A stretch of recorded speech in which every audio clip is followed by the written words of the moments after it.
Now it's time for Whispers, your number one source for all things paranormal, with your hosts Jordan Klein and Nick Queen, and produced by the lovely Lola Miller. Whispers is brought to you by West Virginia Penitentiary Tours at the West Virginia State Penitentiary in Moundsville. Unforgettable, historical, educational.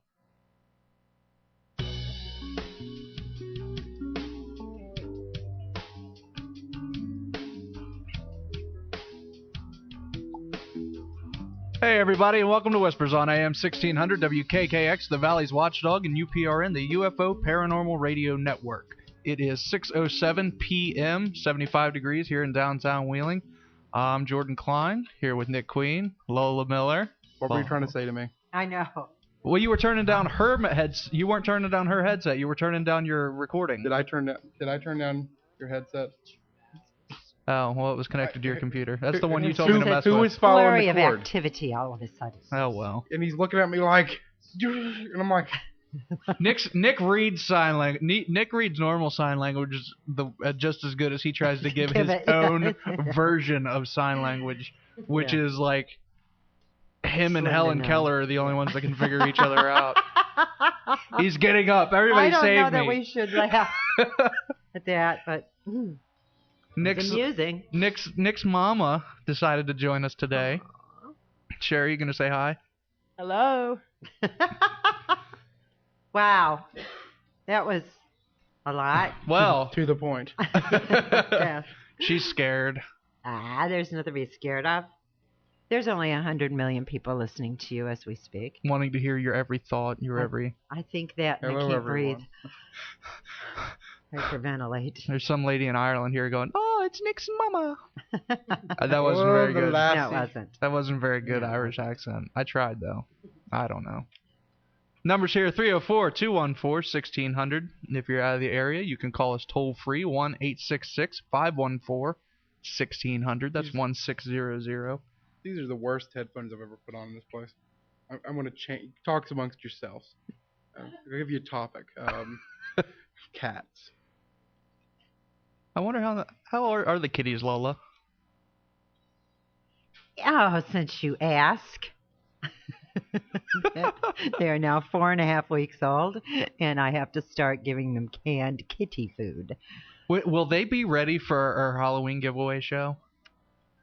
Yes, as a matter of fact, they will. Will they really? Yes, they will.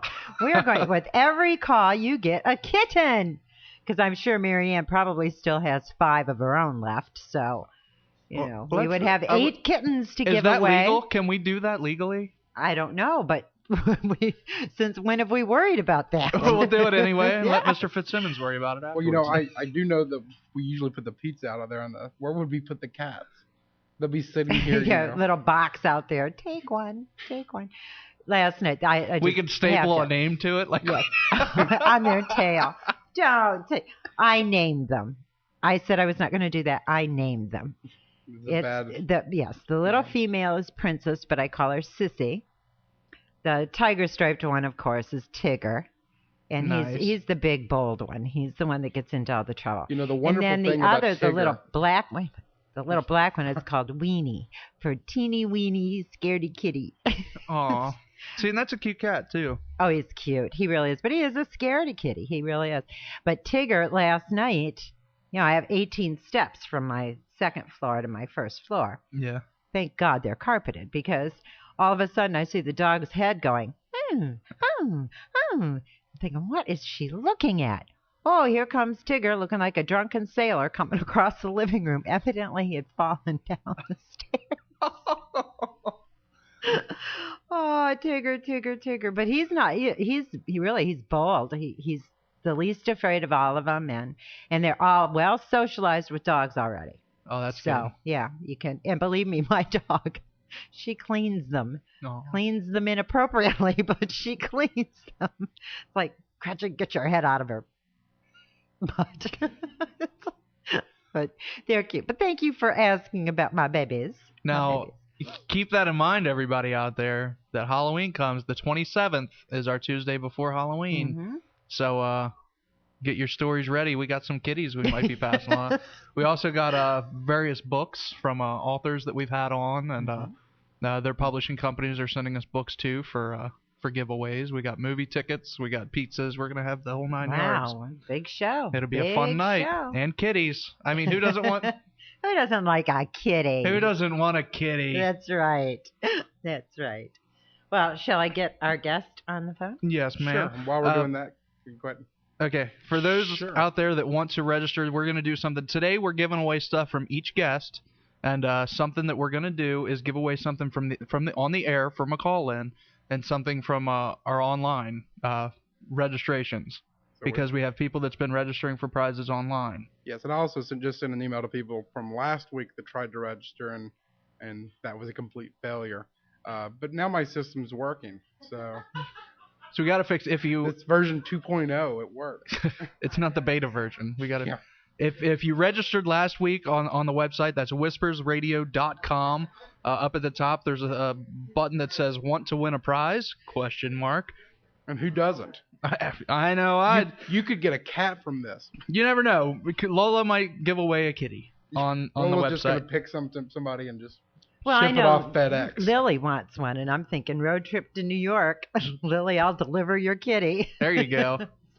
So you get Lola and a kitty for a whole weekend. Yeah.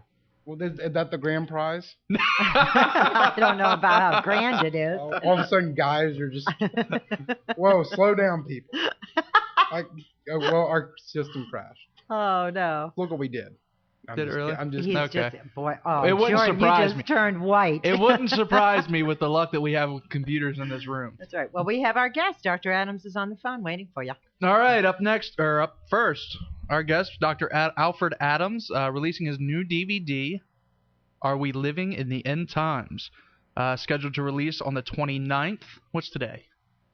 22nd. 22nd. Okay, next Tuesday. This is a pre-release show. I guess he's okay with that. Dr. Adams, are you with us? Yes. Can I call you Doc? Sure, everyone calls me Doc. All right. Don't call me late for dinner, and don't call me collect. All right, now tell us the idea of this book. What do you got going on here? The DVD spawned off of the 2 books that I wrote. Due to the fact of after doing a lot of research, it kind of came and dawned on me that, there is a level of non-readers out there, and more people, it's a lot easier to pop in a movie, 55-minute DVD, Very and true. get a good conjunction of everything that's going on with facts, figures, and telling a story that you, quote, end quote, saw something on CNN, as opposed to actually seeing something that actually happened on CNN. It starts to actually say, well, you can't dispute that. You physically can see the guy on TV talking about it, making, whether it's facts or allegations, it's still happening. Then at that point, what we try to do was leave it in the viewer of the movie, to draw to your own conclusion.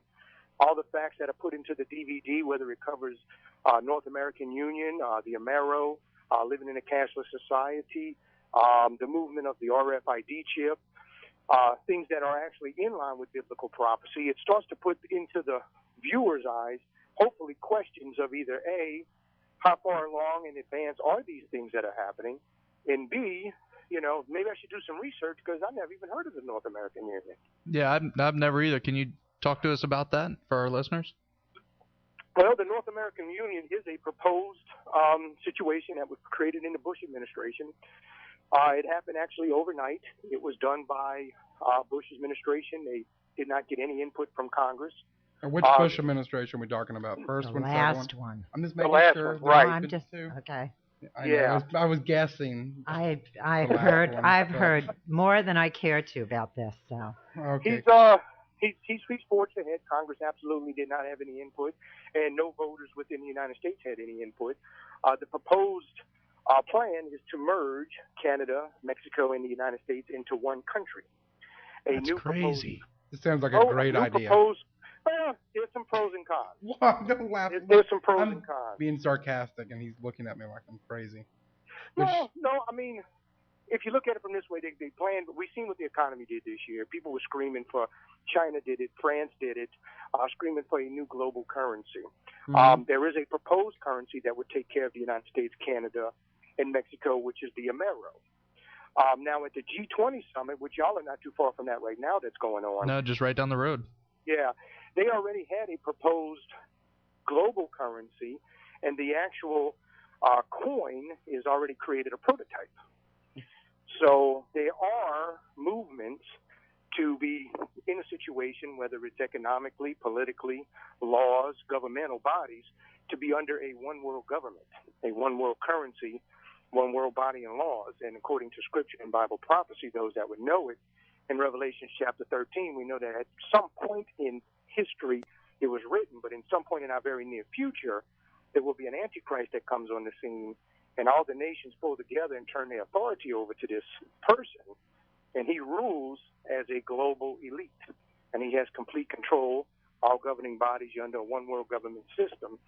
And when you start to see movement like the North American Union happening, which is mirroring the European Union, starts to create, you know what, something's going on. What on earth is going on? And, you know, it kind of gives you the look of something's happening, but a lot of people might not put their finger on it.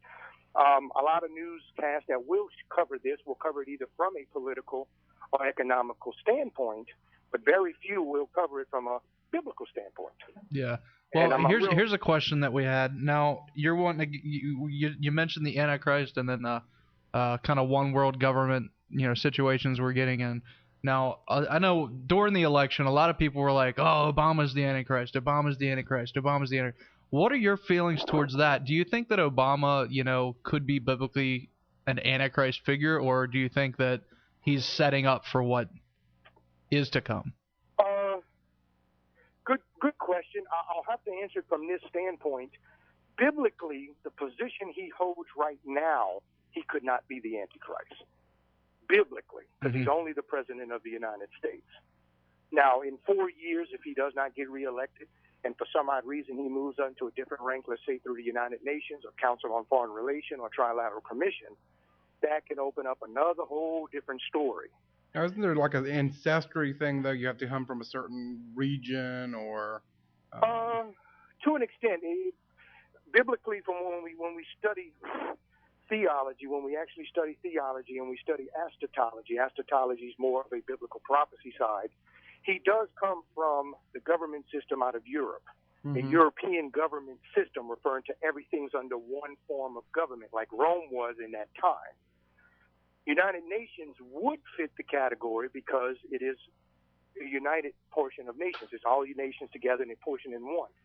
See, what people have not really realized is it's not going to fall under, like, I guess you would say every single country would be under one complete thing. If you took European Union and you took all their countries, all you have to do is delegate one piece of information, one piece of authority to the top leader, and then it just filters down. So it becomes easier to control 20 countries when all of it's under one supervision. So that's like when you get into the quote-unquote visions that John saw, the 10-head dragon. We don't have 10-head dragons walking down the street, so that's not going to happen. But you will have 10 heads of state, 10 heads of country. Oh, geez, Lola, go ahead. The Security Council of the UN. How many countries belong to that? Well, pretty much all of them. Every country we have right now belongs to the UN. No, to the Security Council. I think it is 10, either 10 or 12. I'll look it up real quick. Ooh, that's scary. So we are seeing, I guess you would say, some facts, things that are pulling together that are showing truth and evidence that we are moving towards a global government. There have already been proposals for global currency. It says here 15 members on the Security Council. There you go. Consisting of 5 veto-wielding members, China, France, Russia, UK, US, and 10 elected non-permanent members with 2-year terms. So, there you go. Okay. Well, you could easily whittle it down to 10. Well, I mean, I don't know. Does the prophecy, I'm guessing, and this is going to sound stupid, does it have to be exact, or, because it is symbolic to some extent? Well, if you grew up in the church and you grew up in any form of faith that would be, classified as, Christianity, sure. We're always taught to take the Bible literally. Yeah. So at some point, when the Antichrist takes control, it'll be down to 10. Now, what happens to the other 5? Maybe they merge, migrate. I don't know. they may get in a position where they just economically fall off the face of the earth. And if the rapture would take place, that would be a lot of big answers for a lot of things. It would totally wipe out some countries. Now, okay, we're talking about you got the the North American Union. You've got the European Union, Asia to some extent. I think they're going towards some kind of like an economic union as well. Yeah, I think they even have one. Union as well. Yeah, the African Union, the Asian Union, the South American Union, and basically what it is setting up for is a lot easier to have one form of dictatorship. You have all your laws. What some people don't know is the military has already started signing agreements with the United States and Canada. Really? These things have already been put in place, and it was put in place on Valentine's Day of 2008. NORCOM did sign into agreements with Canada's military that they can be used inside the United States in case of emergencies, whether it be quote-unquote another 9/11 situation or a Katrina situation or something like that. We can actually have foreign troops policing on U.S. soil. Wow. And so why don't they tell us about this? How did you find out? Well, you can find out. I mean, I believe personally, I believe that we have a shadow government. I believe that President Kennedy, it was someone that knew about it. I believe his speech was the thing that actually got him killed. These are my beliefs. Now, which speech is this? When he came forth and talked about secret societies, the secret oaths, that he was opposed to it. And right before he made that speech was when they proposed to him Operation Northwoods. If you look up Operation Northwoods, that was a false flagship that was going to be done on U.S. soil to make believe that Cuba has attacked the United States. This is actual fact and history. At that point, when he denied it, that's when he realized that all the papers were signed except his signature. The entire government agreed to totally internally destroying bases, killing people, and doing whatever it took to convince the rest of the world, United States people, that we were attacked by Cuba. It's called Operation Northwoods. You can look that up, and it will give you the information about that false flagship. There's actually probably even a document on the Wikipedia site that you can click and pull up that your viewers could actually follow it. For me, I have that up right now, so there is a document you can look at. Yeah, I would. For our government to even remotely think that, to do that to itself, runs into big brother, bigger situations. And I've been asked numerous times about 9/11. And when you see the actual Patriot Act and you see what has actually been taken away from us, referring to our rights, the big question comes up is if you don't know something's for you or able for you to use, it's very easy to take it away. And if you ask the average person what habeas corpus is, they'll tell you they have no clue, but that's your right to a fair trial. If you ask the average person what posse comitatus is, they'll tell you they have no clue. That is not having the police department, referring to the military. The actual military is not allowed to police on U.S. soil. And we actually had that happen when Katrina, because I live in New Orleans. I mean, we had tanks in Walmart's parking lot. Wow. It was total. You remember the movie The Siege? Yeah. It was just like that. Wow. But it was real. I mean, for the listeners that tune in for your ultimate ghost stories, this is it. The Book of Revelation doesn't get any more freakier than this. I mean, you're going to live it from a prophecy standpoint. I'm always asked, well, can we write our congressmen and our senators and stop this? Sure, if you want to exercise your fingers, you can try, but according to prophecy, it's going to be fulfilled. So there's really nothing we can do but write it.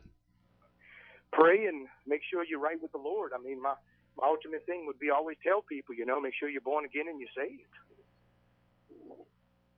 Wow. Now, I'm speechless. I was going to say, that's have a you ever first heard time. about the, yeah. If you get Lola speechless, you've done something.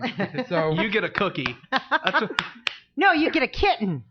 Yeah. You want a cat? Mailing that might get y'all in trouble with the law. We'll put holes in the box. I mean, geez.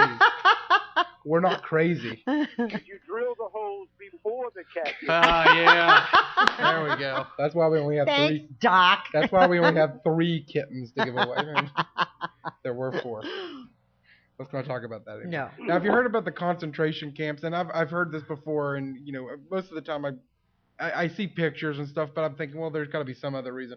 You're giving me a real weird look. Yeah, what concentration camps are you talking about? Concentration camps or secret prisons being built on U.S. ground. Oh, by Halliburton. Well, this is even before Halliburton, but we just think about them. But yeah, they're supposed to be all over the place. Have you ever heard anything about these dark items? Yes, I have. I've actually heard a lot about them. And as I am speaking to you, I am going to give you the bill that passed on that. If you give me a second, I'm inside. Sure. Take your time. I want to see the bill. It was a bill that did pass, and I'm looking for it. It passed this year, actually, to continue to allow them to build them. They did use the funds, U.S. funds, to create this. And how far is it going to go? I don't know. It is actually H.R. 645. For your viewers, if they type in H.R. 645, that is your information for Emergency Centers Establishment Act. Wasn't the first one passed sometime, probably the early 2000s? This was January 22nd, 2009. No, but this is the extension. Wasn't the original one passed? Yeah. Before then? Because Halliburton got the contract. Well, yeah, I mean, George Bush's people. Yeah. Of course. Absolutely. And they were going to use it for emergency housing, and then they were talking about putting illegal aliens in them.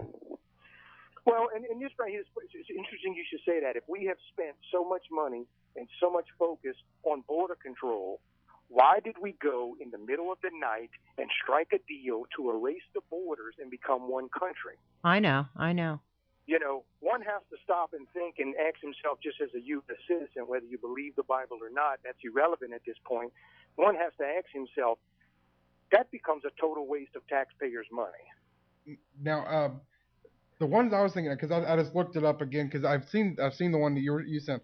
Have you ever heard of FEMA and the Rex 84 program? Oh yeah, absolutely. Okay, and I think that's the first one. That's the ones I've actually seen the pictures of. So it's FEMA and Rex 80 and the Rex 84 if you want to look it up. Can you tell me anything about that? This is from 1997, so this is even further back. This program has been going on for quite some time. Actually, I can't think of the gentleman's name. I can see the colonel. I can see his face too. He was actually put on the spot and he was asked. I can't think of his name. It'll come to me probably after the show's over. But anyway, he was asked questions about it, and other people stepped in and said, then when he talked about continuity of government and how certain executive orders will be granted over to FEMA, such as taking control over all highways, taking control over all schools, hospitals, television, media, water, waste management, everything the government could take over in case of a major emergency. Well, that's a dictatorship. Right out the box, that's a dictatorship. These executive orders were put in place. And there are talks of definite FEMA camps. Actually, Glenn Beck was going to do a show and try to debunk it. And he honestly said on TV, I'm having a very hard time being put in a position to call this stuff false. There's something really going on. And he even said, we have to name the monster under the bed. Ooh, yeah. He said, we have to name the monster under the bed if we're going to make any progress with this thing. And that's when we have to, and from my standpoint, with the movie, that's my standpoint when I sit back and say, it's biblical prophecy. I know it needs to be talked about. I know the people need to be aware of it.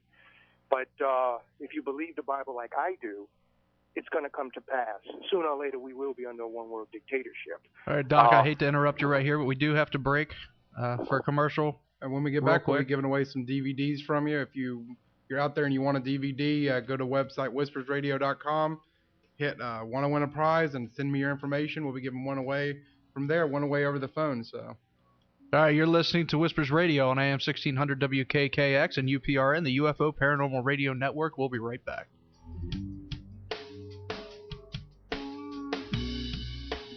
Pulling out at first dawn's light,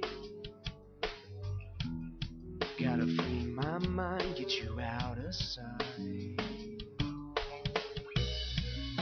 All across this open sea,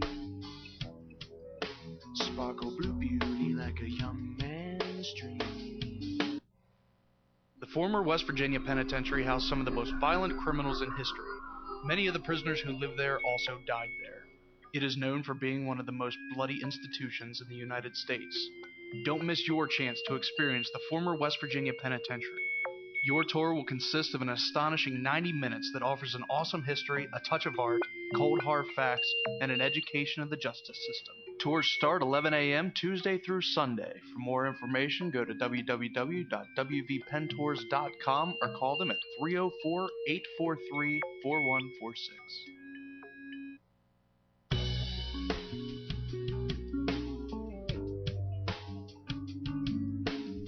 Welcome back, everybody. You're listening to Whispers Radio on AM 1600 WKKX, the Valley's Watchdog, and UPRN, the UFO Paranormal Radio Network. It is 6:35 p.m., 75 degrees here in downtown Wheeling. I'm Jordan Klein here with Nick Queen, the lovely Lola Miller, and Miss Sherry, what's your last name now? Rodriguez? Klein. Same as yours. Klein? We'll go with Klein. She married an out-of-countryer.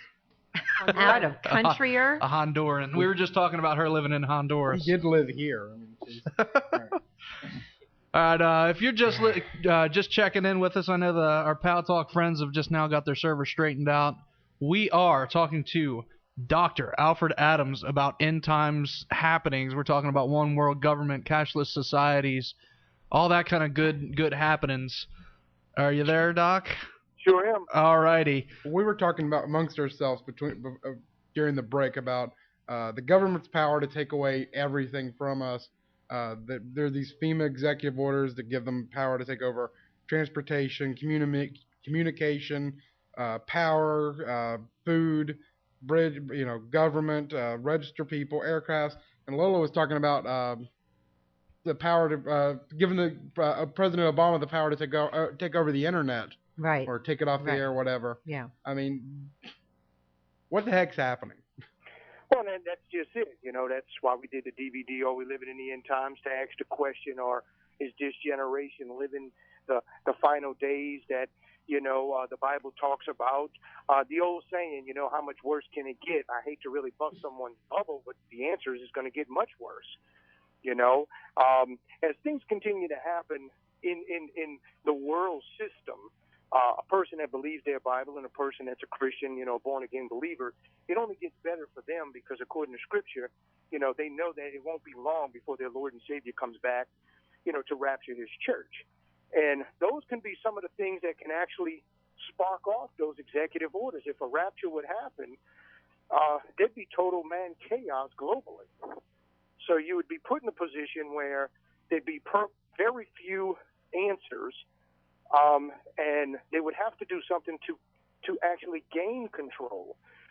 And I believe at that point, there would probably be a tremendous amount of military force to gain control at that time. It's just crazy. It's sad that we're all missing. How did we let it get this far? Yeah. Go get them, boys. Who was that? The slippery slope. It just starts. They start, and it's slowly. You don't even realize, and when you don't say anything about the small things, the big things go. Yep. It's like gas prices, how they just kind of climb and climb penny by penny, and then it's like, oh, wait a second, it's $5 a gallon. When did that happen? And it's like, well, we're not going to go back to $1.70. And then you look at it's $2.40. It's great. It even pulls itself together kind of like the bullfrog theory. You can't throw a bullfrog in a boiling hot pot. He jumps out. But if you put him in a cold pot and you light it up, the temperature gets warm. He starts to go to sleep. By the time it starts to boil and cook him, it's too late. He went into like a deep sleep, like a coma sleep. And then by that time, it's just lights out. You are a morbid individual. No, I've heard that. I've heard that example because it's true. Yeah. Because it's true. And that's what it is. I think at this point we're in that lukewarm state where we're sleeping. I think we have passed the point of no return. I don't think that there's much we can do to stop a global government of coming into play. Another thing that's in the documentary, and I don't know if y'all had a chance to review it from the call that I received earlier, Nick, but we emphasize a lot on the RFID chip, radio frequency identification tags. You know, Verichip has received its FDA approval. They've been putting this chip in people for quite some time now. And now they have the infant protection system. They're in over 1,600 hospitals, and they're chipping babies when they're born. And my question is, do they know they're chipping their babies when they're born? Yeah, absolutely. Okay. See, this is the thing I feel when the Bible says it's mandatory to be able to buy and sell goods, Revelation chapter 13, 16, and 17, that no man will be able to buy and sell goods, whether you're free or poor, rich or bound. That means no creed, no race. Everyone will have to have it.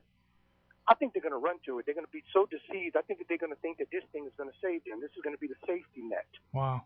As opposed to the quote-unquote rumors we're hearing about the swine flu that it's mandatory. If you don't take it, you go to jail. Oh, you got Lola dancing. Lola's I dancing. do. Because and this may sound bizarre. People have laughed at me during the day, but they are making it now so dire that we all get this immunization. They're saying now, too, that you're no longer just contagious during the fever stage, which is only the first couple of days, but it could last for 2 weeks. You don't want people missing all that work or school, so they're almost making it mandatory that we all get immunized. What if they have developed, and this is where people laugh at me, something like a little nanoprobe or something that, all of a sudden everybody has to be immunized. And why? Because that way they can keep track of all of us. Let's put it this way. He didn't laugh. See, he didn't laugh. I'm not going to laugh. I'll put it to you like this. If anyone has not read the book 1984, no, that will blow you away. It was written in 1948, and everything he talked about was a completely surveillance society. Yes, and everyone would be chipped. Everything you do, if you talked above a whisper, it would be recorded. Here's a question you should ask yourself. Why did our government spend hundreds of millions of dollars pushing the digital television? My analog TV worked just fine. True. My cable system was real cool. Yep. But all of a sudden, everyone had to upgrade. And they even went as far as giving you rebate tickets. Yeah, so you could get it for $10. Yep. Yes. Yep. Because they probably want to know exactly what you're watching, when you watch, and have control over it. Doc, we got a question for you. You were talking earlier about the church rapture. We got some people out there wanting to know what that is, if you want to. The church rapture is what the Christian faith believes. The Christian faith believes that before it will get totally out of hand and beyond chaos, that Jesus Christ will come back and rapture his church. And if you get a hold of a Bible, you can find that in 1 Thessalonians chapter 4, verse 16. That's 1 Thessalonians chapter 4, verse 16. And that's when Jesus Christ will come back and rapture. Rapture referring to taking away, removing the true believers from the earth. There's a lot of people that I've talked to some people who think that even the UFO conspiracy is a thought of, a demonic thought, to where when everybody gets raptured, people are going to say, oh, well, it was a giant abduction, to try to hide from it. You saw the DVD when we asked that question, if millions of people just disappeared, what do you think would be the cause of it? Few people have said aliens, and that gentleman who had the Four Horsemen shirt, he said, I don't know, UFOs, and he laughed about it. You remember seeing that on the movie? Oh, yeah. So there is a thought process that they believe that, things will happen. It's very sad. And I mean, the number one best-selling book of all time, very few people knew that it was the Bible. I like when I think you asked him and the one with the Four Horsemen, and I don't think was he one of the ones that didn't know about Gone with the Wind. Yeah, he said Gone with the Wind. It's like you've got the shirt on, Pete. I mean, geez. Now, while we got a couple minutes, I do want to interrupt. I want to give away 2 of your DVDs that have this, because I know there's a lot of people interested in what we're talking about. So everybody knows these will be shipped the day they are released. They are released, 29th. So that'll be the 29th, which is a week from now. So you have one, Nick? We have the videos through his. Oh, because I would like YouTube. to see it. Okay. I would like to see it. Okay, right. So how are we going to do this? We're giving away one from our online registers and one from a phone call. So let's say the first person to call in right now will be the winner of the phone one, and then we'll go from there. So give us a call at 243-243. Why do I keep saying that? I don't know. You're trying to give out your home number, and it's in home every bathroom stall in town. My home number's not 243. He's trying to give out everybody else's home number. It's Nick's. No, at 304-214-1600. Out of the area, toll free, 1-866-514-1600. Call to get that the DVD. We got somebody already. We have people How about that have us on speed dial. So. Wow, that was quick. Now, if that was the toll-free line, I'd be like, oh, that's a lot of buttons. Yeah. Now, when you get into, let's say, God, what was it? Hold on. I got it written down here. I wrote it down. The radio frequency identification card. Uh-huh. What is that? The radio frequency identification chips is a chip put out by Verichip. They partnered with a company called Digital Angel. Uh-huh. The name itself is kind of creepy to have Digital Angel following you around, so to speak. As of right now, the application has the ability to hold your medical information, stuff about who you are. Its first target market was people with like Alzheimer's, stuff like that. If they would ever leave a hospital and be wandering around, they can grab them, scan their hand, and find out who they are. We do know that you have the capability of swiping a card, credit card, cashless, boom. So that's an application. That's just a read and write program that needs to be added to the chip. The second thing we know is if anyone ever watches the Animal Planet channel, actually not too far ago when we had those sharks right off the coast of the East Coast, they tagged them. And they had the capability to follow them by GPS satellites to find out where they go, where they come back, and follow their pattern. Wow. All the technology is there. You just have to put it to the right application. Now, here's something that Isn't that what we do to dogs? Well, yeah, actually. Don't we put like a chip in the dogs what we buy from the pound and stuff like that? Yes. Absolutely. They chip them right behind the head. They put it in. It's the exact same chip. Okay. Now listen to this. Listen to this. Why do they call it the mark of the beast? It's a mark on the dog, right? The chip in. That's crazy stuff. Well, Epiphany. This is what I believe from a biblical standpoint. We do know that there will be some form of mark given. When a police officer asks a gentleman, you were just robbed, did you see any distinctful marks? Yeah, he had a scratch, he had a tattoo. So it is something. Is it going to be this chip, or is this chip just a prototype to the original mark of the beast the Bible will usher in? Those are kind of the questions we need to look for, Yeah, you think maybe they're going to ease it up. 666. Well, I'll tell you this. Maybe that's a serial code number. I'll tell you this. On my YouTube, I have a clip where the RFID chip now has cyanide in it. If you type in YouTube, cyanide, RFID chip, it'll pull up. It's a newscast clip. They are now putting cyanide in these RFID chips. Now, are you saying like the poison cyanide? Yeah, the poison cyanide. So you can either do it or they're going to push a button. It's going to melt the chip and kill you. Absolutely. They can type in that will pop that chip, and it will kill you if you get out of line. Wow. That is absolutely on the market. Do we know if Jordan has one right now? I hope not, because I'd be the first to go. I want to announce our winner, Miss Mary Connor from Mozart, is our DVD winner. Lo, you got her information and stuff? Yes, I do. That was via the phone, and the winner over the Internet registration. Ruth from Pella, Iowa.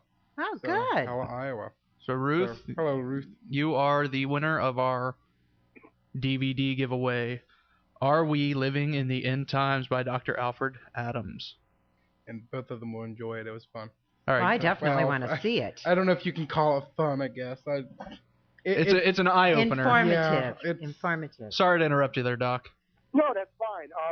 One thing I think people have to realize, by, like I said, getting back to just basic Bible principles, when you do start to see these things start to happen, hopefully we use them as teaching tools to prove to people the Bible's real. The second thing, hopefully, we do is make sure yourself is right with God. The old saying, when you take a flight, they always tell you if the mask comes down, put yours on first before you decide to help someone else. Yeah. Well, if you lead someone to the Lord and they make it, and in your process of leading them, you're not doing what you're supposed to do and you don't make it, that's pretty bad. Sorry about your luck. We got a caller. Too bad, so sad. We got Rufus on line 1. Yeah. How we doing, Rufus? Good. Doctor, are you there? Yes, sir. Okay, I teach this subject at my church, and I've been studying it for about 2.5. Well, I've been teaching it for 2.5 years. I've been studying it since I was 13. What do you think of the relationship of Islam right now to end times prophecy study? I think it's very high. I think it's very high in it. There has been talks that I have seen that people have talked about that Muslim, they may become the actual quote unquote, religion that takes over the world at the end times, referring to the one world religion and stuff of that nature. Obama today had promised Jerusalem to the Pakistanians. He's trying to, now Scripture, according to Scripture, Jerusalem will never, ever, ever go back into slavery. Yeah. I don't know where he's getting this from, but he's making allegations about it. He's not in a position to, depart the land, divide the land. I do think we're doomed as a nation by not supporting Israel. I think that is a bad move for us. I agree with you. Genesis 12:3. I will curse those who curse you and bless those who bless you. Also, have you ever studied Islamic prophecy? Because if you see Islamic prophecy, it's a direct correlation with Bible scripture. They believe their Messiah is coming, the Mahdi, as they call him, for a 7-year period. In the middle of that 7-year period, Isa, who they believe is Jesus, will come back and say that the Mahdi is the true Messiah. We know that to be the false prophet. And then at the end of the 7-year period, the Dajjal, which they believe is the Antichrist, comes back. And we know, according to the book of Revelations, that Jesus Christ comes back at the end of the period. Yeah, they do have, it's really, let's just say Satan is one heck of a counterfeiter. He really mimicked and mirrored that thing to a T. Oh, it was amazing. I mean, and if you read the Quran, I mean, the basics, and I've been studying it in relationship to, teaching, biblical scripture, the amazing correlations, especially when you look at the statue of Nebuchadnezzar and the reality. We always talk about Western Roman Empire, but they never talk, which is basically the right leg of that statue. And I know people were out there saying, what's he talking about? But that's always the Roman Empire. But the eastern side, where Constantine settled, who was of the Roman Empire, that's the Middle East. Correct. They never bring that up. And one other point I want to make, Daniel 9:26-27, it says, the people of the prince who shall come that will destroy the city. Well, they always said, okay, that was Titus, the Roman, who destroyed it in 70 A.D., but it says the people of the prince. Well, his legions, which was the 5th, the 10th, the 12th, and the 15th legion, they were made up of the people of the Arab background, the Syrian background, the Turkish background. Yep. So there's a lot of Middle Eastern background to this. I'll let you guys go and discuss it. Thank you very much. Hey, thank you very much, Rufus. Wow. I mean, I wish we had you on for 2 hours. I know Lola feels the same. Yeah, I just was typing that to Jordan. Well, one thing, like we say, we're seeing a tremendous amount of the movement. I'm glad people are waking up. Like the gentleman that just called, he's teaching it in his church. He's creating the awareness. He's, building great disciples for Christ. And that's what that's why I believe the end times prophecies are something that is more of an eye opener. It's very hard to lead someone to the Bible to prove to them it's real if you don't have a substance to stand on. If we can use, the news, I call it God's news behind the news. If you see the things that are continuing to happen and unfold and develop, you can tell people, look, that's not coincidence. It cannot continue to happen as accurate as it does and be disregarded as just a fluke or coincidence. Maybe after the DVD comes out and people have an opportunity to watch it and then even get the book and read, we could have you back on for 2 hours and really delve into a lot of this in even more depth than we've done tonight. Because there's still so much that we haven't hit on.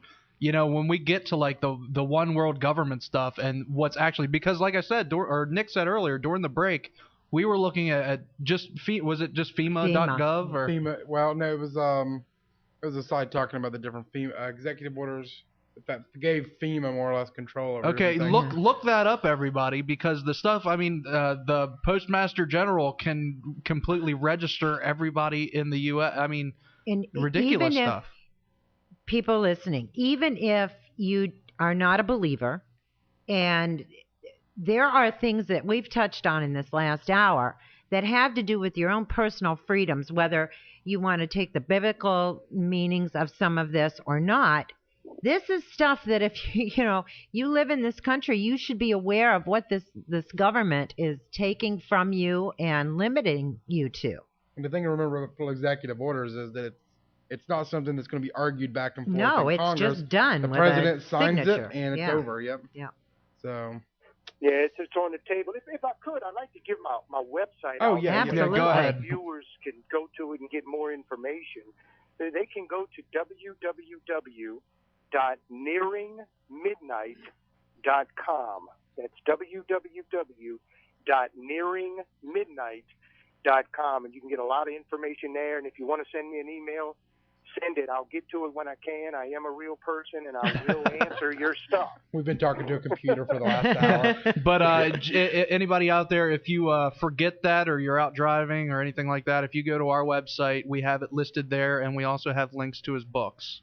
And the books are going to be talking about the same thing the DVD's talking about, right? Correct. So buy the books, read them, watch the DVD, go to his website, read it. Become a fan, become educated. That's it. Education is the key point, you know. Yep. The key thing, they always say knowledge is power. There's a second part to that. If you don't apply it, what good is it? Yeah. True, yeah. Yep. So applied knowledge is power. Once you get this information, you get this DVD in your hand, you know, sit down with your group before you watch your Sunday night football game and say, look, give me 55 minutes of your time. It's going to be well worth it. Put it on, let them see it. They probably won't even want to watch the football game after they see this DVD. Well, if you're a Lions fan, yeah, you're probably right. Hey, don't kick them. I think they will at least win one this year. You think? Because I'm a Lions fan. I grew up in Detroit, so you know, a diehard. They've taught me humility, if nothing else.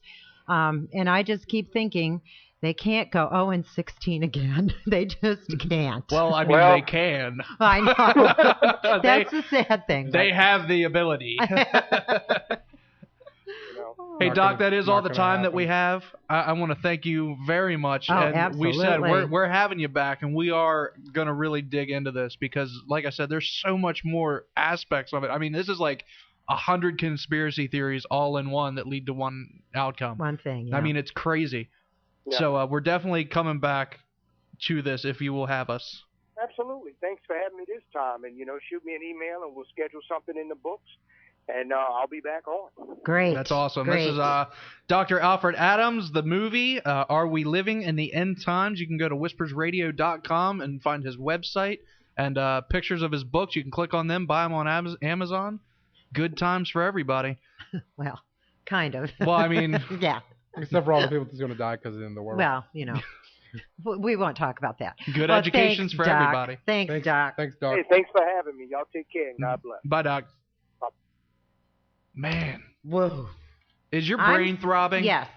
And like I told you guys in the break, I am at a distinct disadvantage. I do not know my Bible and verses, and so y'all start throwing that stuff around. It's like, whoa.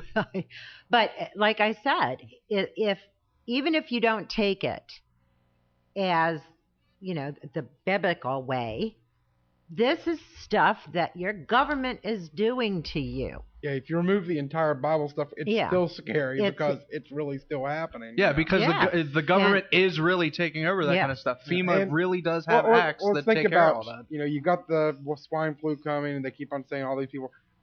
Even if 1%, 2% of the people in the United States got it and died, I mean, that's a lot of people. That's enough to say, well, you know what? We got an emergency coming up. Yes.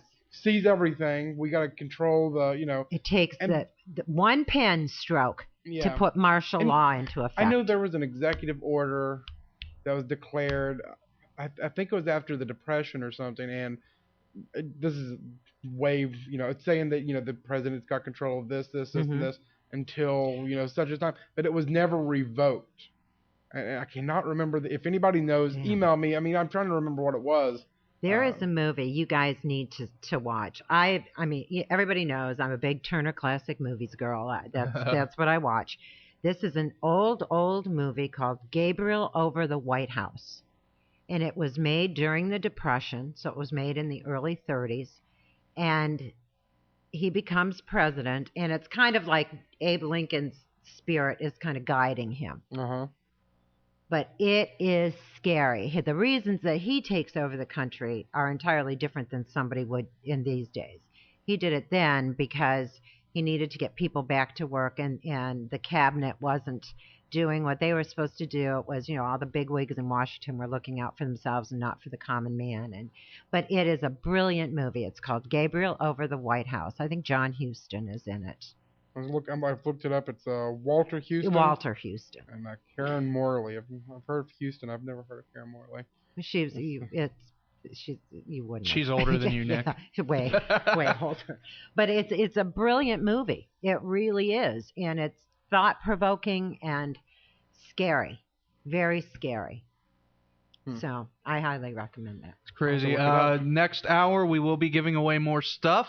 Fun times. We love giving away stuff. So we're like the givinest. Are we not the givinest show on here? Come on, we are the givinest show. We love you people. Are y'all going to the Capitol tomorrow night?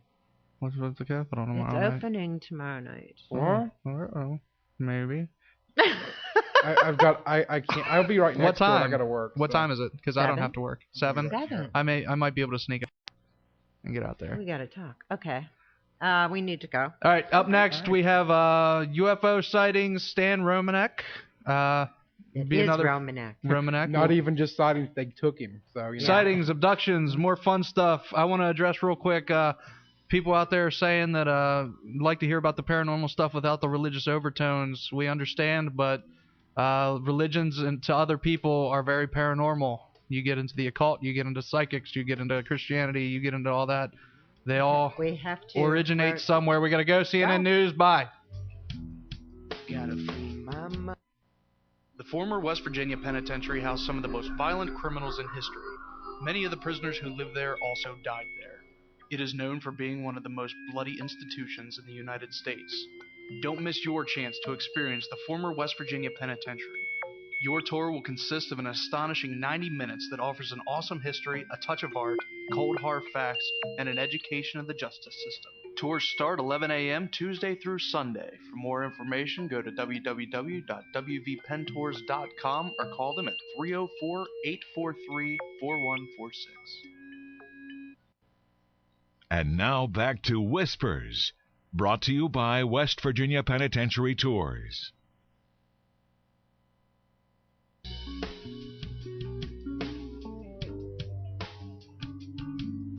Hello, everybody. You're listening to Whispers Radio on AM 1600 WKKX, the Valley's Watchdog, and UPRN, the UFO Paranormal Radio Network. I'm Jordan Klein. He's Nick Queen. He's not even paying attention. She's Lola Miller. Sherry Klein sitting there trying to not be heard on the radio because she's scared of everybody. Give us a call, 304-214-1600 if you're out of the area, 1-866-514-1600. I guess we sparked up quite the debate on Pal Talk. Well, good. That's what we're here for. Honestly, that's what we're here for. We're here to instigate discussion about different things, and I wanted to say something really profound, and now I can't think of anything to say at all. Insert profound thought here. Yeah, that's right between the old smiley faces. Yeah. I did. Really? What was that? Don't ask me. Was that you? I did not burp. I went, oh, what'd I do? You did burp. Yes, you did burp. I did. On the radio. Lola, I thought you were a lady. We're taking the lovely off the commercial. And the crude Lola Miller. He's got to go, Lola Miller. I did not burp. Come on, guys. I'm mad. There's Helen. I ain't taking this anymore. All right, so... but like I was saying, but right before the break, it got cut off. That, all aspects of the paranormal include religion. They include UFOs, Bigfoot. I mean, everything that you could possibly believe on is paranormal, beyond normal to somebody else. And that's what we're talking about, and I think we should give everybody a chance.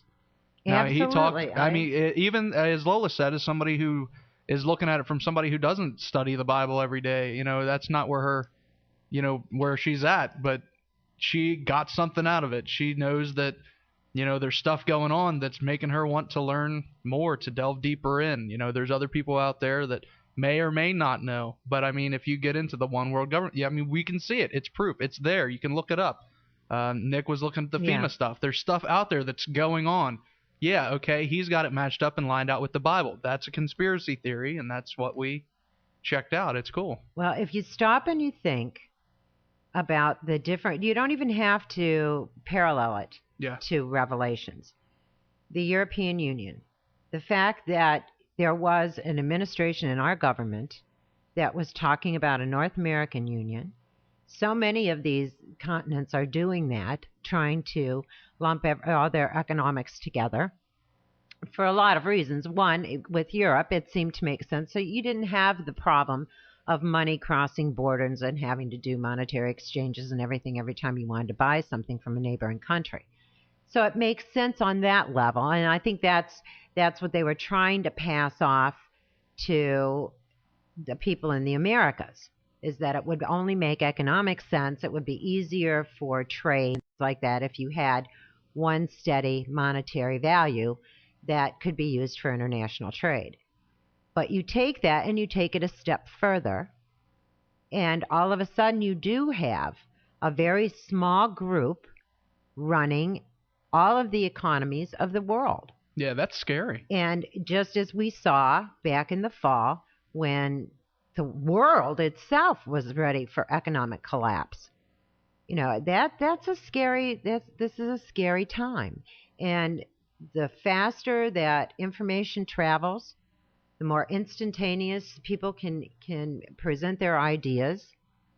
All it takes is somebody that's extremely charismatic and well-spoken and liked on the surface to, make their presence known and to get a following. That's how easy it is. Stop and think about Nazi Germany, and I tend to go back to that quite often.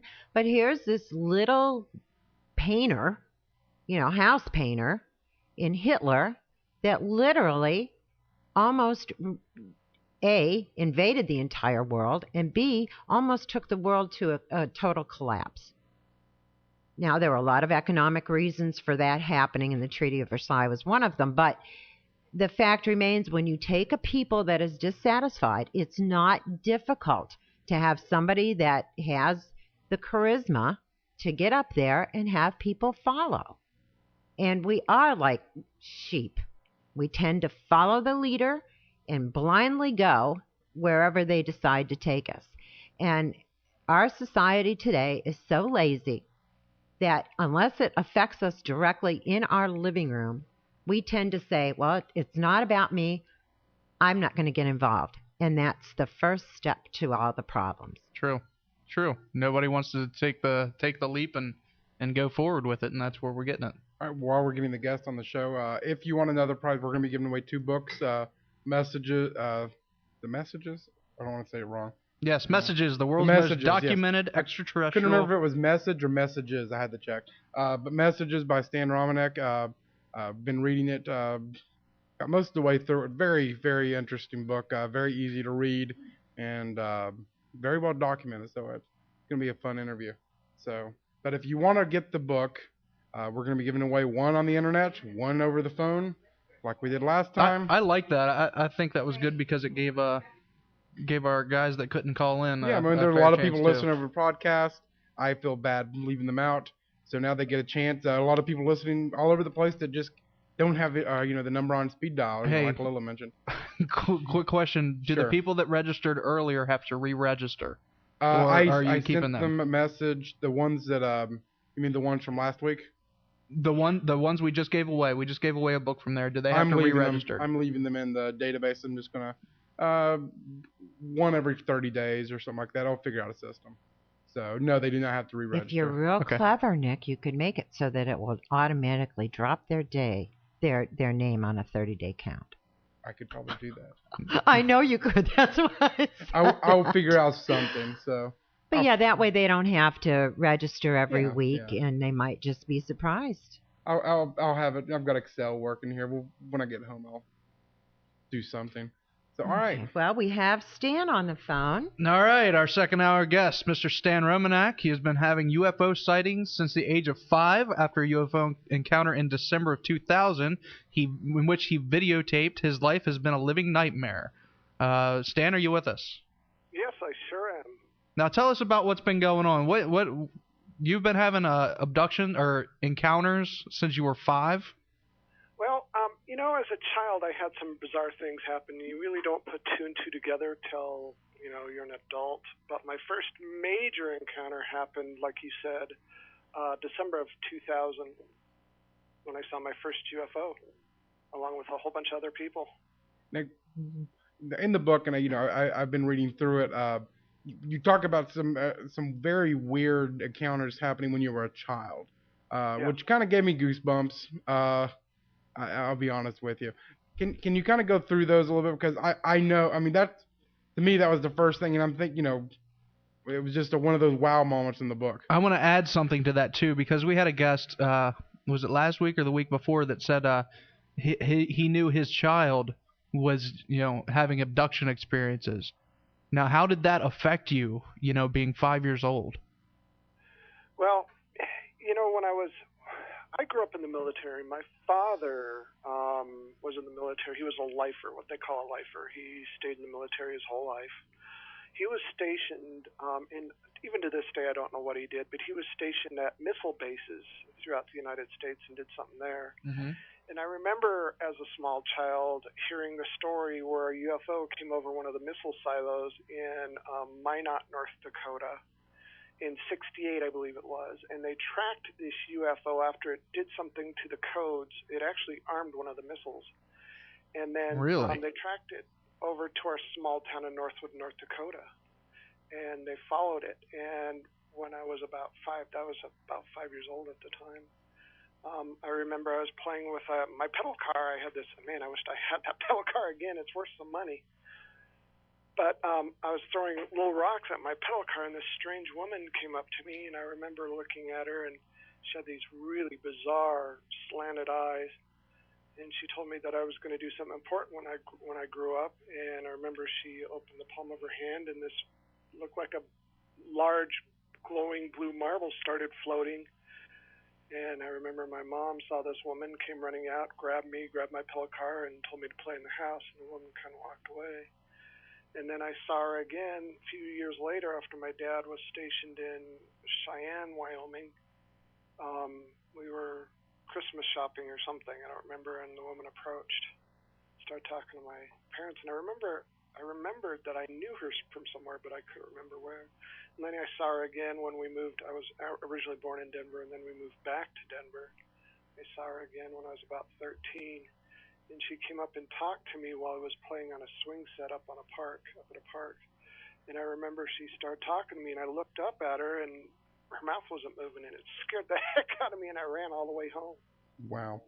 Now, did any of this? I mean, I know your parents are, in the book, they noticed this woman the few times that it happened. I mean, did you ever tell them about, did you ever tell them about the woman not moving her mouth while she was talking to you, or any of this? I tried to when I was, when I ran home, and my mom just blew it off. Mm-hmm. But I was just, yanking her chain.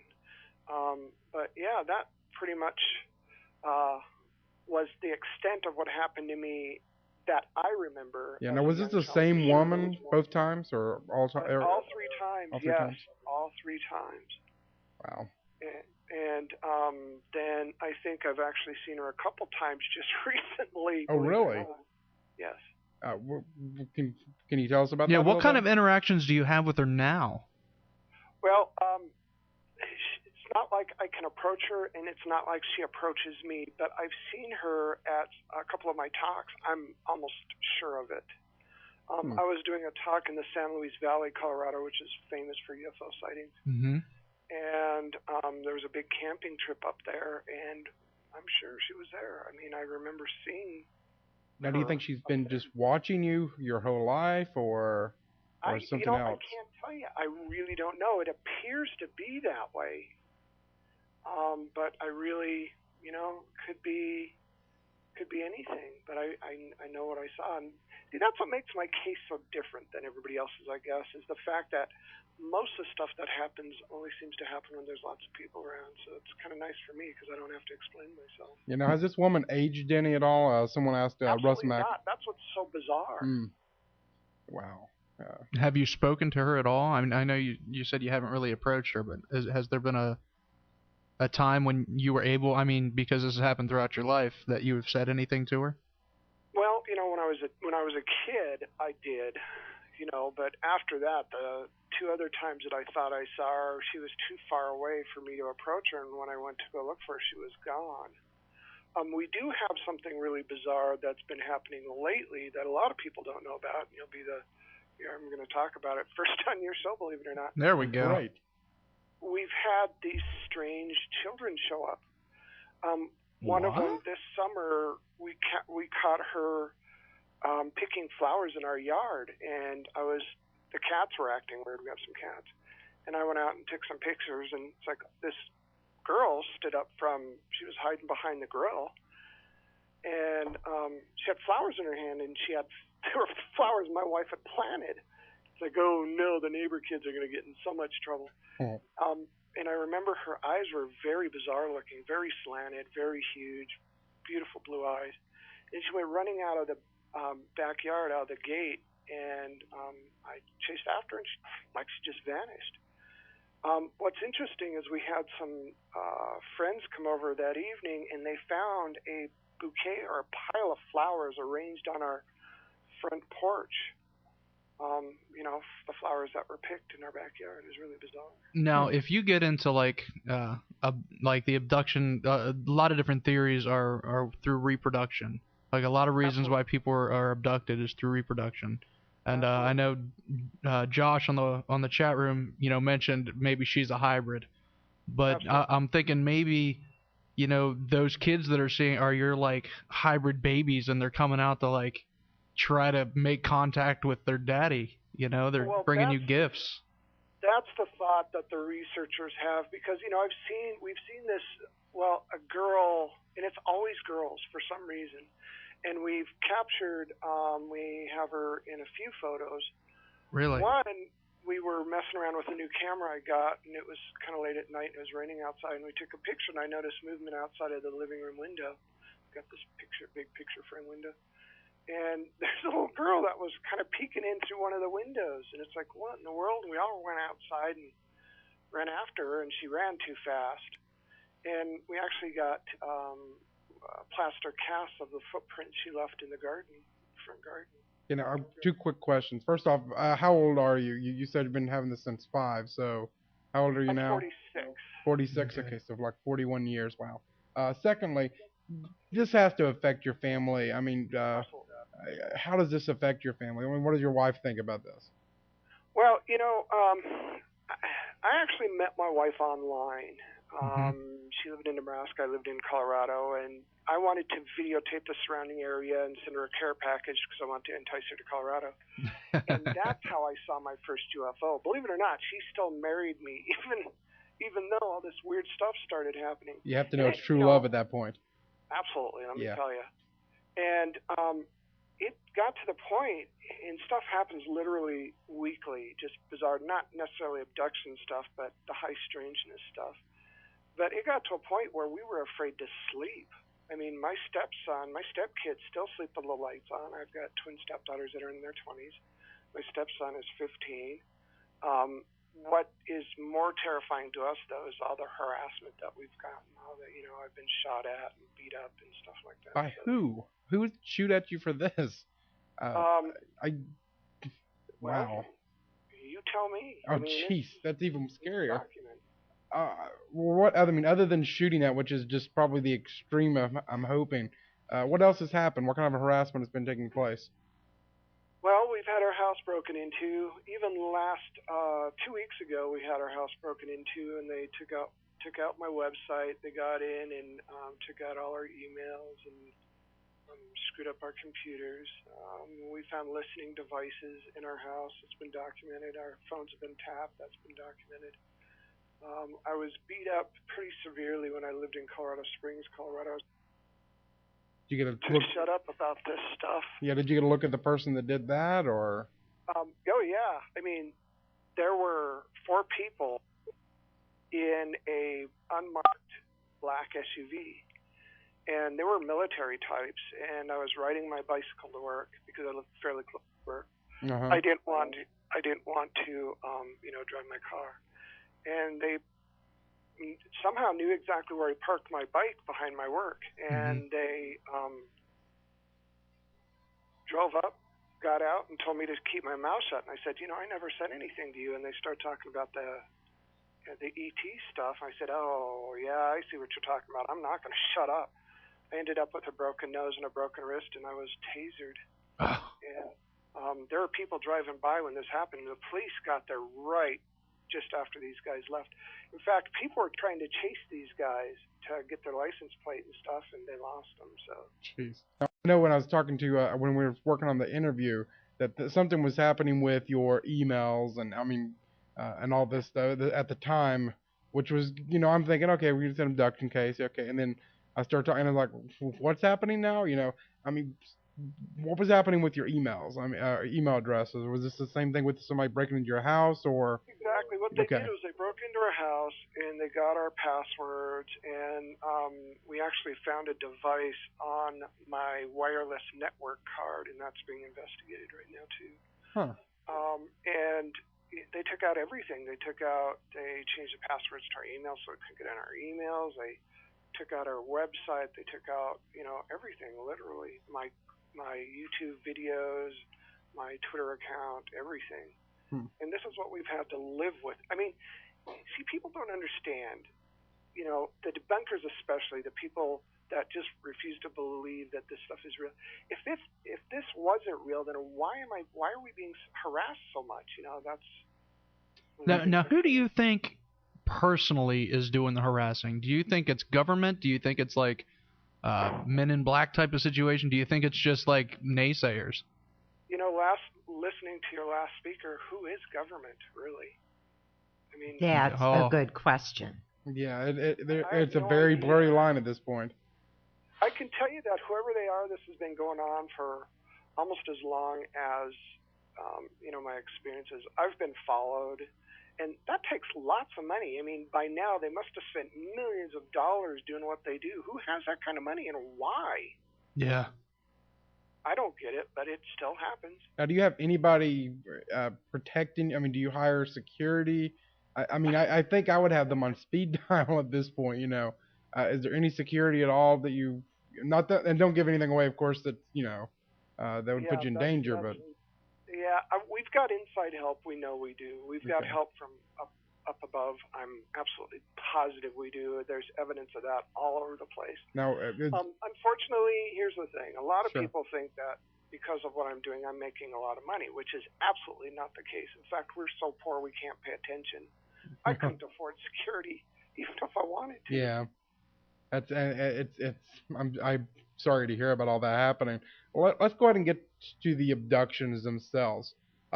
Your first abduction, you were abducted by, you called them the possum people. Can you kind of talk about that a little bit? How it happened. Well, it was September 20th, 2001. I had seen my first UFO 2000. Had some other weird stuff happen, but I was actually at work. I was in management, corporate and retail management. I was managing the store at the time, actually. And all my employees left, and my last customers were just leaving. And I had locked up the doors. And just right before I locked up the doors, my customers came running back in. They was yelling that there was something above my work. And the first thing I thought of was, somebody climbed on the roof and was monkeying around. But when I went outside to see what they were looking at, there was a UFO. This thing must have been about 40-foot diameter, probably about 500 feet, just hovering above my work, just stationary. It's like, okay, that's the weirdest thing I ever saw, and it wasn't your typical UFO. It was perfectly round, and it was blinking really, really fast, very rapidly. And eventually this thing just kind of floated away. I locked up my store, and I drove home quickly. After my first UFO experience, it's like, oh my goodness, it kind of seemed a little weird. This thing showed up again. Well, as I was driving home, I noticed the blinking off in the distance. It looked like it was coming back, but this time it looked like it stopped above my apartment complex, which really kind of scared me. I ran upstairs. My friend and my sister were waiting for me. I ran upstairs. I grabbed my camcorder. We all came out and watched this thing for a little bit. And it just kind of went away. It's like, okay, that's pretty creepy. By about 11 o'clock, my friend left. I went to bed. My sister also went to bed. And about 2 o'clock in the morning, there was knocking at the door. And they must have been knocking for quite a long time to wake me up. But I was fully awake. When I got up to answer the door, I got to the hallway, and I noticed my sister had already answered the door.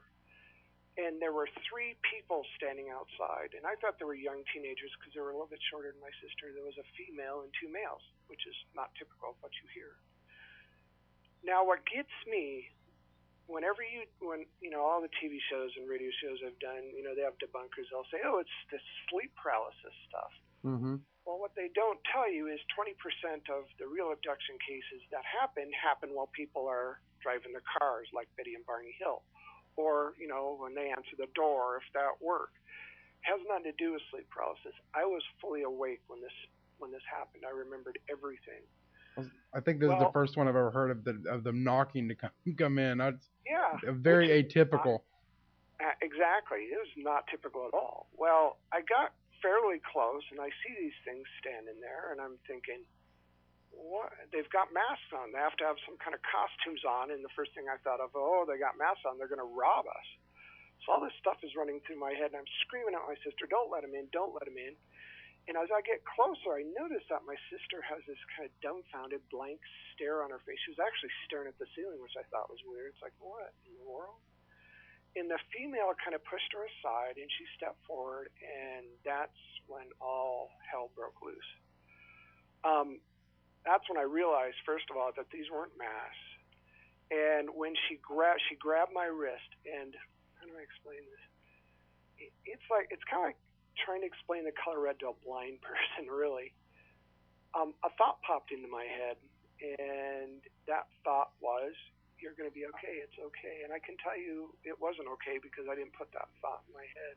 Now, was there any similarities between these, I guess, the possum people and the lady that you saw several times? That's the thing that I remember the most.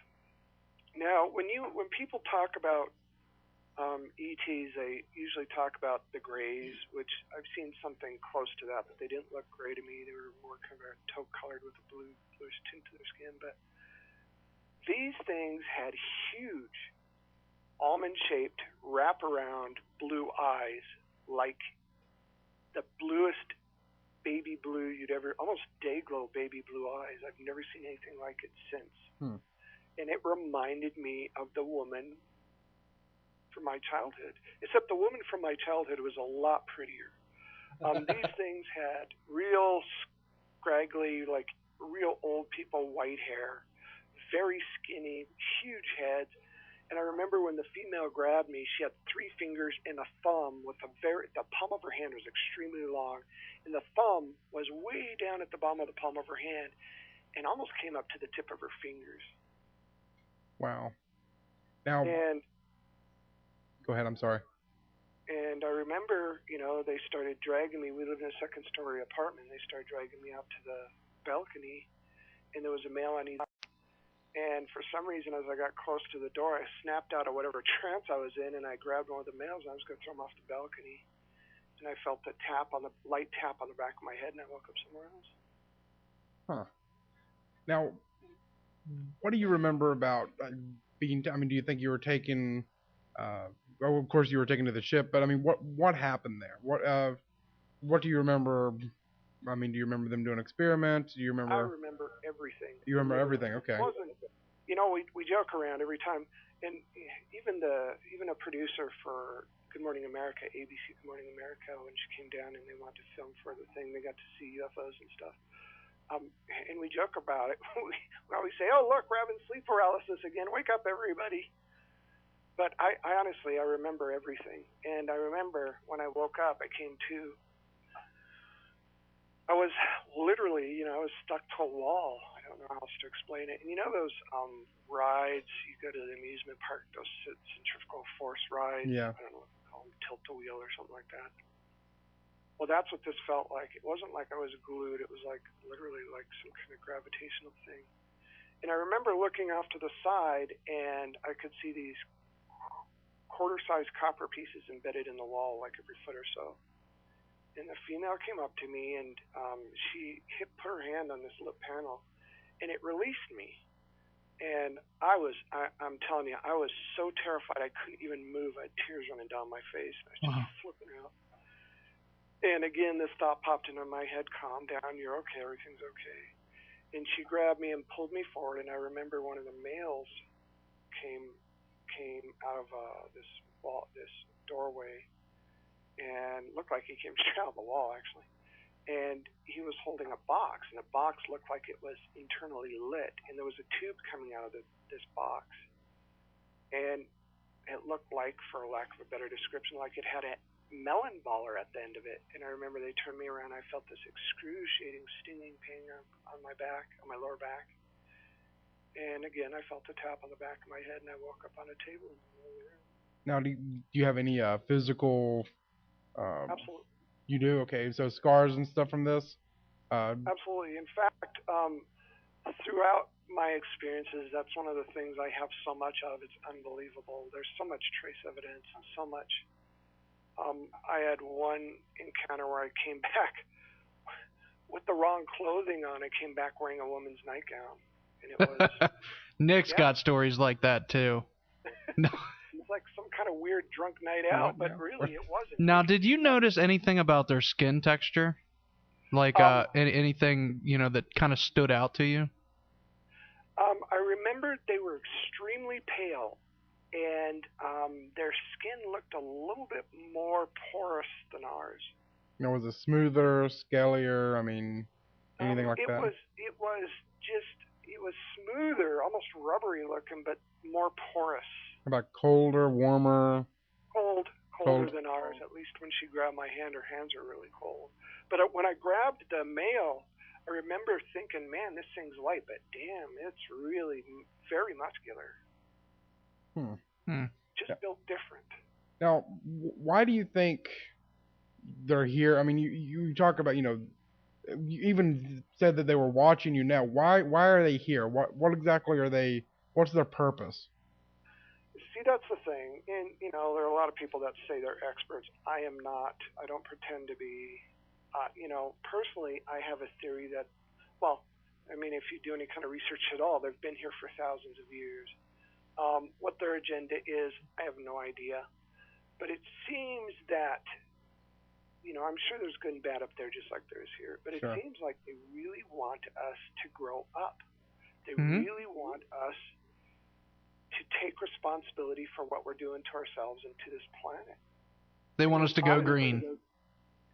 Pardon me? I said they want us to go green. Well, that would make sense. But personally, I think the inmates are running the sanitarium. Well, that's been happening for a long, long time, and it seems like I'm in this world. Maybe they're just saying, hey, look, if you want to be part of the neighborhood, you guys got to snap out of it.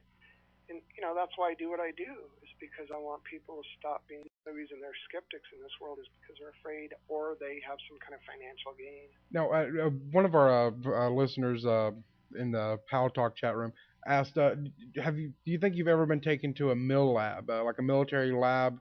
Absolutely. You have? Yeah, in fact, there are two I've had that I remember. Honestly, there are 9 abduction experiences that I've had. There are 2 that were extremely terrifying for no good reason at all. Really? And it was all about the fear, and it was all about the confusion, and there are these, things with big, huge, ugly eyes, and, I was sick for like days afterward, which just doesn't make sense compared to, and after what I've gone through, to me it seems totally plausible that happened. Now, who was this, an alien lab? I mean, the one I've always thought of them as like a U.S. government laboratory. Is this, when I say mill lab, what do you think about when I say mill lab? Just to make sure we're talking about the same thing. I think what they did was they tried to disguise it like I was having an alien abduction. Okay. And that wasn't the case at all. Okay, that's what I was thinking. I just wanted to make sure. And we've heard stories like that before, where the government does it strictly for fear, for monitoring and tracking. And there were some people who thought that's what happened with Betty and Barney Hill to some degree too. So. Yeah, and I'm sure. And here's an interesting thing: the time that I woke up in the woman's nightgown, when I came back, this was one of the real abductions, not one of the fake ones. At least I thought it was real. I came back, and the nightgown had a wet spot on the back, about mid-back on me. I literally had to get help getting it off because they had to peel this nightgown off me. I looked silly. My wife was laughing so hard she almost fell out of bed. You say it had a wet spot on it? Yes. I mean, if I got abducted, I'd have a wet spot on it too. Yeah, no kidding. But this was on the back, right about mid-back. Yeah. We sent it to the scientists, and they did their analysis, and they found a protein that they can't identify even to this day. Really? That resembles a blood plasma expander that's used for, it's not quite the same. There's some chemical things they don't understand that are different about it, but they use it for in vitro fertilization. Now, what's amazing like I said, reproduction, a lot of it. Exactly. And the scientist that analyzed this also analyzed Betty Hill's dress, and she was at a conference. Mm-hmm. Well, we were approached by Kathleen, Betty Hill's niece. Kathleen Martin? Yes, sweet lady. We love her to pieces. She came up to us and she said, well, I heard that you came back in a nightgown. I'd like to talk to you about that. And I said, okay. She goes, well, just right before my aunt died in 2004, she was taken a few months earlier, and she ended up missing her favorite nightgown. It's like, don't tell me it was the same one. Well, we're not sure, but she described the nightgown I came back with exactly. Oh, gosh. Sorry, that's crazy. Oh, goosebumps. It's the fact, but here's the thing: we're having DNA. We're not really going to say it's for sure, but she's got pictures. What's even more amazing is I went to bed wearing a shirt that had writing on it, and I'm not going to tell you what it is because I don't want. If this does come out, we got to make sure that everything's up and up on it, but. Betty Hill, actually, she goes, it's weird because my aunt ended up missing her nightgown, but came back with this shirt. And, I saw this shirt laying on on one of the chairs, and she said, where'd you get that shirt? She goes, who knows? Maybe somebody gave it to me, and it said the same thing on the shirt that I had on my shirt when my shirt was taken. So how do you think that? Do you think it broke the time continuum, or I mean? No, because they could have just kept the shirt. She died in 2004. My abduction experience was late 2003, and they think that's when hers was too. Oh, okay. Okay, that makes sense. Yeah, that makes more, because I'm thinking now and she's dead. Well, you were thinking it happened in the. Yeah. You were talking about the 60s one. Okay, I think that's the problem you're having. Yeah. Okay. I'm sorry. No, but what people don't understand is the whole family has had experiences all the way from their first encounters all the way up. Everybody pretty much in that family, even to the point just right before Betty Hill died. Wow. And see, you don't really hear that. You just hear the one big major story. Yeah, the one. Yeah. See, and that's why I was assuming that. So I mean, you stole Betty Hill's dress. Or he was giving it to we don't know for sure, but it looks pretty good. He's just jumping to conclusions. Now, I wanted to talk about this. The one thing that just sticks out to me the most, Audrey. Oh God, yeah. Okay. See, that's the reaction I was expecting. Can you describe when I say Audrey, what that is and what's happening with that? Well, Audrey, when I first. We had a documentary filmmaker that got involved in the case. They're still working on getting the documentary out and stuff. But this documentary filmmaker got involved, way back in 2002, I think. Mm-hmm. We moved I got married and moved to Nebraska where my wife lives. She couldn't leave Nebraska just yet because of the kids. So I moved to go out there. Eventually, thank goodness, because the weather's scary as out in Nebraska, we moved back to Colorado. And we moved to Colorado Springs, Colorado, which is beautiful, but it has a bunch of top secret military bases in the area.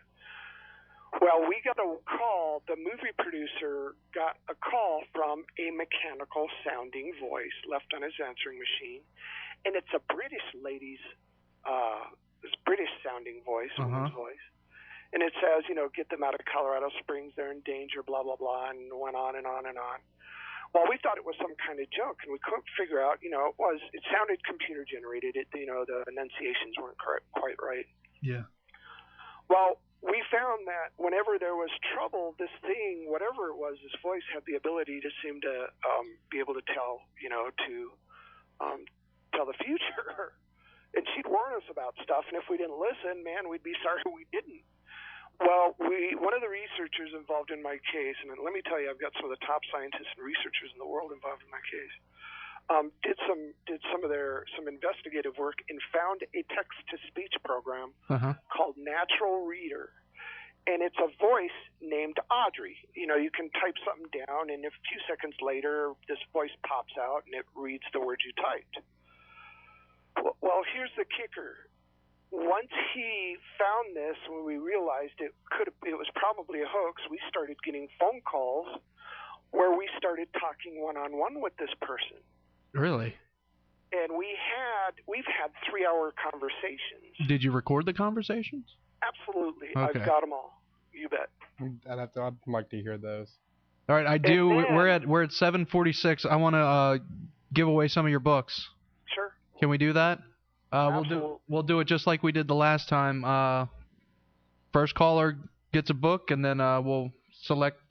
Already got one selected from earlier, so okay. Ready to go. Yeah, we stuck them all in a thing and pick and chose. So give us random number generator. Before I even people do have this number on speed dial. I didn't even give out the numbers, and Lola's already Somebody's on. already taken one. But now, this Audrey, how often did this Audrey voice call you? I mean, when was the last time you got a message from Audrey? Well, the last message we got, I got a phone call from my friend. There was nobody on it. I heard a phone ring, and the number that called me was somebody else. And then there was another ring, and pretty soon we were somehow in a 5-person meeting, and then Audrey spoke to all of us, and this was, probably a few months ago. Now, what kind of messages did Audrey have? Be careful in your talk. You know, like if I do a conference and, you know, they're letting me know that I'm being followed or... Oh, wow. You know, so do you think it was government stuff? Like the government... Well, that's what I thought at first, but if it is, we call them white lighters. I'm sure that there's somebody on the inside that's protecting us. I really am absolutely positive. Now, what do you mean on the inside protecting you? What do you mean by that? Well, if there is government, you know, if it is a government thing, there has to be somebody on the inside because stuff just happens. That is just amazing to us, you know, like suddenly our bank account gets screwy and then it gets fixed out of nowhere.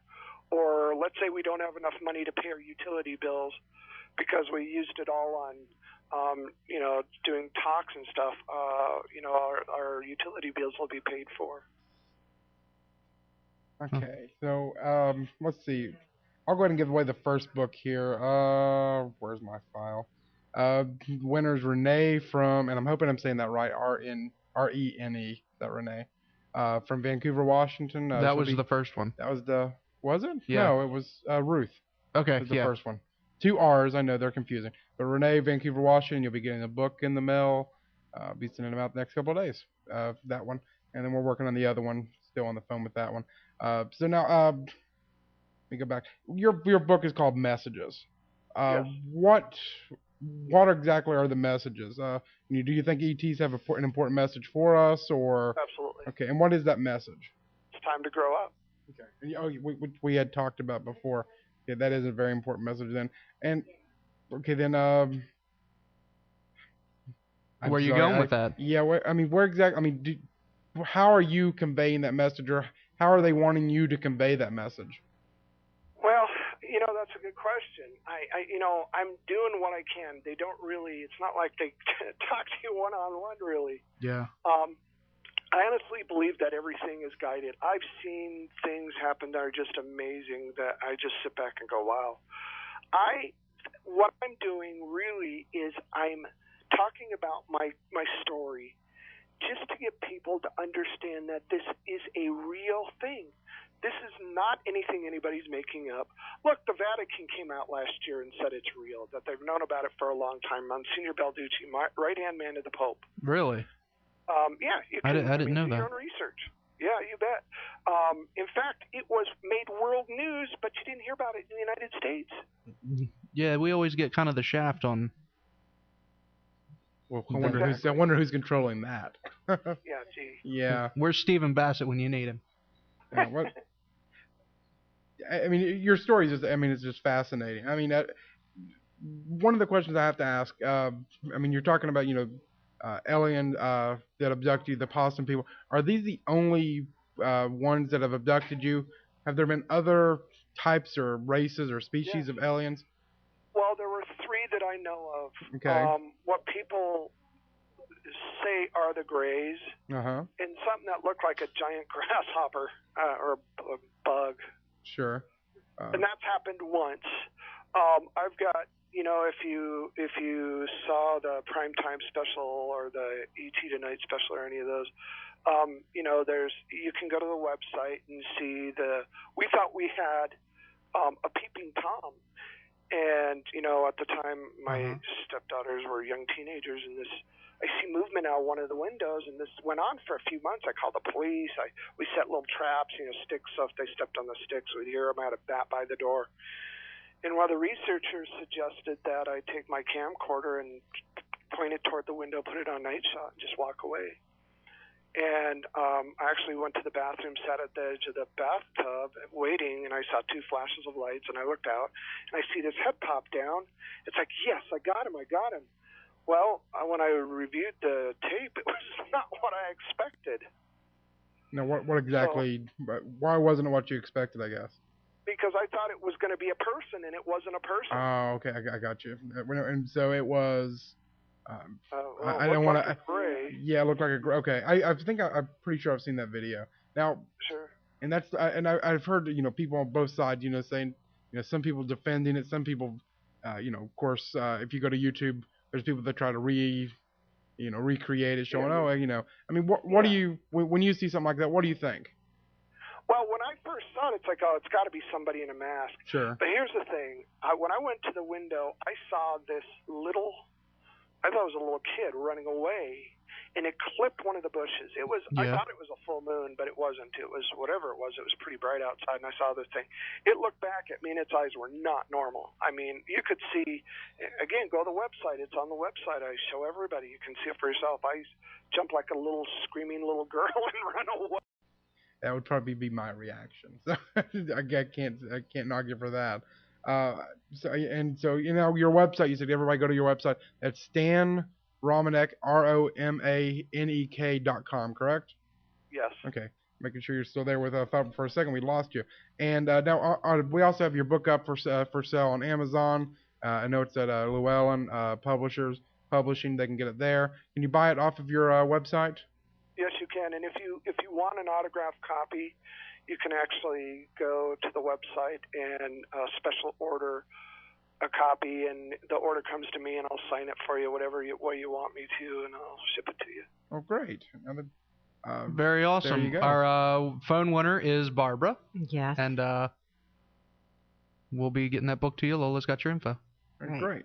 I'm going to say hi to Barb in Katy, Texas. I just got to talk to Barb in Katy, Texas. Yes. There was also a couple people in the chat room, Brian, that they got to talk to. Oh my God, I talked to Lola.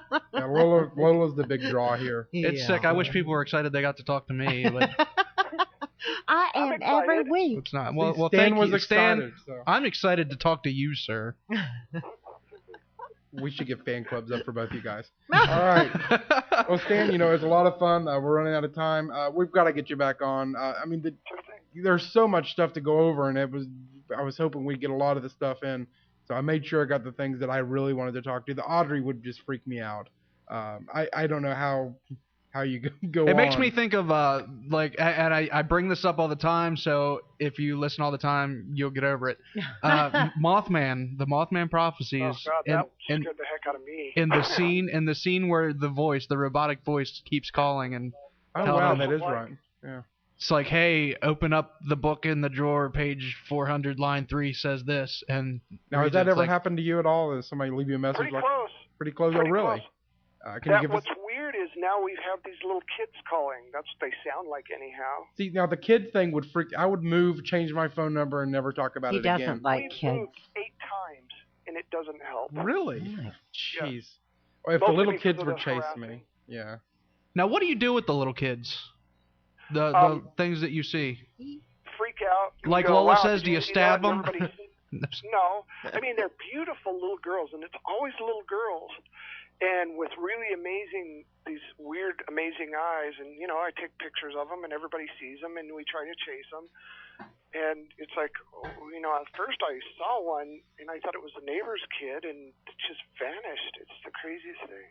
Yeah, see, I ever since I've watched The Shining with, you know, with Jack Nicholson and the two little girls in the blue dress, the little girl, if that ever showed up at your house, I would recommend running and never looking back. Because if that ever happened to my house, I would do the same thing. Kids scare me. I live really close to that hotel where that was filmed. Yeah. Kids scare me. I'm not gonna lie. Do you live up by Estes Park? Yeah, I don't live too far from there. Yeah. I love that. My son lives in Boulder. Oh, there you go. Yeah. See, there you go. And Netherland. Have you been to Netherland? Absolutely. Absolutely. You have to go up there. What's the name of the bar? Pioneer Inn. The PI. Oh, yes. Yep. Been there. Of course, Lola's asking about the bar. Best rock and roll in all of Colorado. And if you find a guy there in cowboy boots, I know. We're looking for cowboy boots for me. that's what you want. Likes cowboys too. Stan, I want to thank you again for coming on the show. We're definitely going to have you back, and we're definitely going to be talking about this topic again because we love it. And you bet. because we love it. Because it's our show. We can do what we because want. we have the microphone and you right. don't. So if you don't like what we're saying, put up with it for another hour, and you got to. Right, Stan, thank you very much, and we'll talk to you again. You bet. All right, bye. See, I think UFO stuff is really interesting. I don't, you know. I did get on YouTube. Did you watch it? Yeah, but there's so many spoof ones that I'm not sure which is his and which isn't. And I actually have. Are you on? I'm not on anything now. Okay, well I've got it on my computer. Once we get off the air, I'll show you the real video, the one with him jumping. Yes, Dan, now I saw you jump like a little girl. And that's the jump I would make if the little girl showed up in my house. See, I'd be jumping and peeing. See, I'm not too proud. Next week, who we got, Nikki? All right, well, next week we have 3 guests. Okay, wait, let's say how we're going to do this first. Yeah. We have our 2 regular guests, and then because on UPRN we're only on for 2 hours. Right. We're going to have our 3rd hour is going to be It's not pre-recorded. going to be on the air. It'll be on the air here. No. No? No, we'll just record it. We can record it and then we have an hour whenever. However you want to do it, we'll work it out. Yeah, we can just, not have to physically be here. Okay. Oh, yeah. You mean we get to go home early? We're not going to sit here and talk and chat and throw popcorn at each other? You get to. We'll stay with you, Lola. You know we love you. All right, we're gonna go ahead. We're gonna go ahead and just talk about our first 2 guests and then go from there. Yeah. Okay. We got Annie Wilder. Annie Wilder talking about the book's Spirits Out of Time. This will be actually we got 2. Next week's Irish week. I didn't realize that. She's comes from an Irish and I think a German. And if I'm wrong on that, I'm sorry, Annie. Irish German family, and she's recorded her family's history of ghosts throughout the years. Which is going to be, I think that's going to be awesome. I've got the book at the house, been flipping through it. Okay, the next one I want to say. Go ahead, George. We have got the big smile on your face. Patrick Heron is back. Do you remember him, Lo? Yes, I do. Our best-selling Irish author. I like Patrick. And his book is called The Return of the Antichrist. I think it's going to be similar to what we talked about last. And his book before was about the Nephilim, which I think was... we still get emails saying that was the best show that we've had was with Patrick. So I'm really looking forward to him. He was really cool. He's excited to come back. He's looking forward to it. At least he told me he was, but I hope he's looking forward to it. I'm sure he is. If not, he'll get over it. That's right. All he had to do was say no. That's right. He did. And he didn't. So he's really happy. No, I'm sorry. I'm just making. See, look, we've got Lola to get to Oi at this point. I told you the day would come. I know it. So, all right, everybody. That's all the time we got for today. We'll keep you updated on when we're doing the other things we do. You'll get over it. Anyway, that's all we got. Until next week, everybody. Why do you have to keep saying we'll get over it? Stop whistling at me. You've got this attitude today. He's riled up. I got to deal with this going home. See what time it is, Nick? I'm good. Goodbye. Don't be afraid. Only believe.